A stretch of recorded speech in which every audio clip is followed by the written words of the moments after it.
monde! Alors, je vous retrouve aujourd'hui pour une vidéo un petit peu particulière où j'ai décidé de vous présenter mes gros animaux.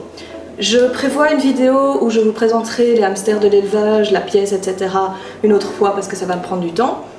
Et aujourd'hui, on va juste vous présenter les hôtes de la maison, le chien et les chats. On y va! Alors, ça c'est Menchi. Elle est née en 2011. C'est une petite Spitsna. Elle est super attachante, super facile à vivre, on peut l'embarquer partout. Ici les poils sont un peu coupés, normalement elle est...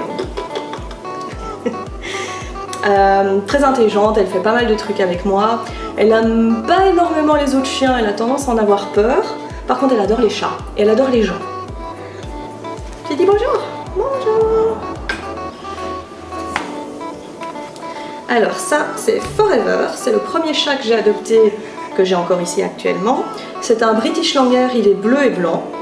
Lui aussi ses poils sont coupés, normalement il a une énorme touffe mais il fait plein de nœuds donc c'est embêtant, généralement on rase ou on coupe. C'est un chat chien, donc c'est un chat qui passe son temps près de moi à me coller tout le temps, miauler tout le temps. Hein? Oui hein. Et pour lui tenir compagnie, on a adopté Flamme. Flamme, qui est aussi un chat-chien. Oh, 7 kilos. Voilà. Titi, bonjour. Ouais. Donc Flamme, aussi un British Longhair. Lui, il est noir. Bon, il fait un peu brun, mais il est noir. Beaucoup plus gros que Forever, plus grand. Il n'aime pas trop être sur les genoux, par contre, c'est un chat extrêmement collant. Qui passe son temps à vouloir des câlins. Tout le temps. C'est le but de sa vie, les câlins. Et la petite dernière qui est arrivée un an après, c'est la demi-sœur de Forever. Je ne sais pas si vous allez pouvoir la voir.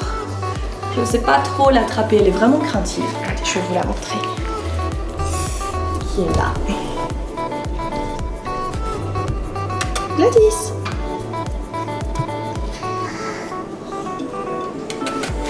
Donc la demi-sœur de Forever, c'est Gladys.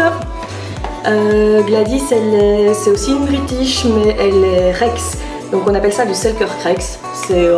En gros, c'est du British Longhair avec les poils bouclés. Les poils, c'est une catastrophe, surtout qu'elle n'est pas très coopérative, donc généralement on coupe également.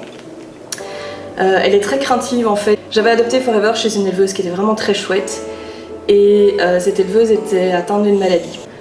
Un petit peu avant son décès, on était en train de parler de sa dernière portée, que j'aimais beaucoup ses bébés.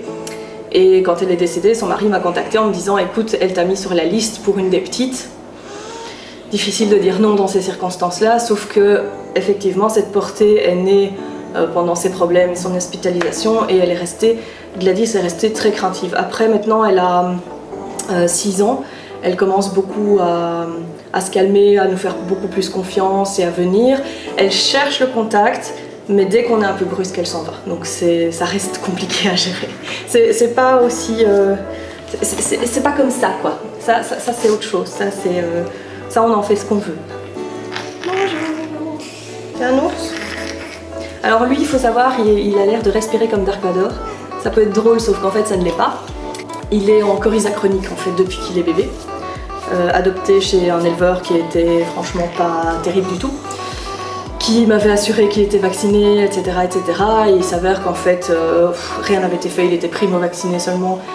C'était déjà atteint, c'était déjà bien avancé, du coup, malgré les soins, ça reste chronique et il a des lésions dans le fond de la gorge. D'où le fait que dès qu'il s'énerve un petit peu, il respire comme ça. Voilà, je vous ai préparé une petite compilation en musique pour vous présenter un peu tout le monde. Assez de blabla et on regarde ça.